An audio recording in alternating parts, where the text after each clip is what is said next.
સૂર્યકિરણ aerobatic ટીમે આકાશમાં સુંદર નજારો સર્જ્યો હતો. મોટી સંખ્યામાં નગરજનોએ એર શો નિહાળ્યો હતો. ભારતીય વાયુસેનાની સૂર્યકિરણ એરોબેટિક ટીમ, જે સ્કેટ તરીકે પણ ઓળખાય છે, વર્ષ 1996માં સ્કેટની સ્થાપના કરાઈ હતી. આ ટીમ એકમાત્ર એશિયાની 9 વિમાનોની એરોબેટિક ટીમ હોવાનું બિરુદ ધરાવે છે અને વિશ્વની અમુક શ્રેષ્ઠ ટીમોમાંથી પણ એક ગણાય છે. આ ટીમે ભારત, ચીન, શ્રીલંકા, મ્યાનમાર, થાઇલેન્ડ, સિંગાપોર અને યુએઈ જેવા દેશોમાં 700થી વધુ પ્રદર્શનો કર્યા છે. આ ટીમ તેમના સૂત્ર સર્વદા સર્વોત્તમ દ્વારા માર્ગદર્શિત છે, જેનો અર્થ હંમેશા શ્રેષ્ઠ, જે ઉત્કૃષ્ટતાની ભાવનાને સાકાર કરે છે. સૂર્યકિરણ ટીમના 9 હોક MK-132 વિમાનો સામેલ કરાયા છે, જે ભારતમાં ઉત્પાદિત અને લાયસન્સ પ્રાપ્ત છે અને 5 મીટર કરતાં ઓછા અંતરે ખૂબ જ નજીકથી ઉડાન ભરી શકે છે. ગ્રુપ કેપ્ટન અજય દશરથી અને deputy leader group captain Siddhesh કાર્તિકના નેતૃત્વ હેઠળની ટીમમાં 14 પાયલટ જટિલ એરોબેટિક દાવપેચમાં નિપુણતા મેળવેલ છે.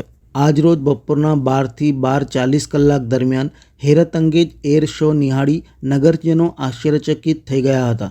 આ એર શો પછી 25-26મી જાન્યુઆરી દરમિયાન જામનગર, તારીખ 29ના રોજ નાલિયા અને તારીખ 31થી 1 ફેબ્રુઆરી 2025 દરમિયાન ભુજમાં આ એર શોનું આયોજન કરવામાં આવશે. શો દરમિયાન આ સાહસિકોએ loops, rolls, head on cross, buzz and inverted flying જેવા શ્વાસ થંભાવી દેનારા એરોબેટિક દાવપેચનું પ્રદર્શન કર્યું હતું. આજરોજ બુધવારના રોજ एयर शो निहाळवा मोटी संख्या में नगरजनों उमटी पड़ा था. आज हमारा सूर्यकिरण का ट्राई कलर डिस्प्ले हुआ वडोदरा में एंड आशा करते हैं कि ये डिस्प्ले आपको पसंद आया होगा.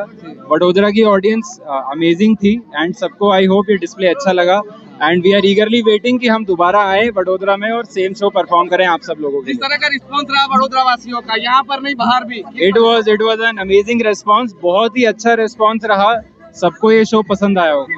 बड़ौदा के लिए और हमारे लिए और पूरे देश के लिए एक बहुत ही प्राउड मोमेंट है.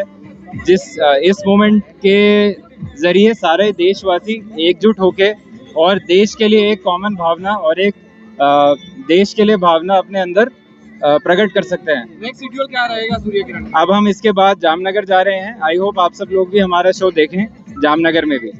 Thank you. एंड इसके बाद हम एरो इंडिया में परफॉर्म करेंगे, जहाँ पर काफ़ी सारे जहाज होंगे, काफ़ी सारे विमान होंगे. वहाँ पर भी आत्मनिर्भरता के ऊपर काफ़ी सारे डिस्प्लेज और काफ़ी चीज़ें शोकेस होंगी. तो kindly do follow arrow India and follow Surya Kiran on our Instagram page.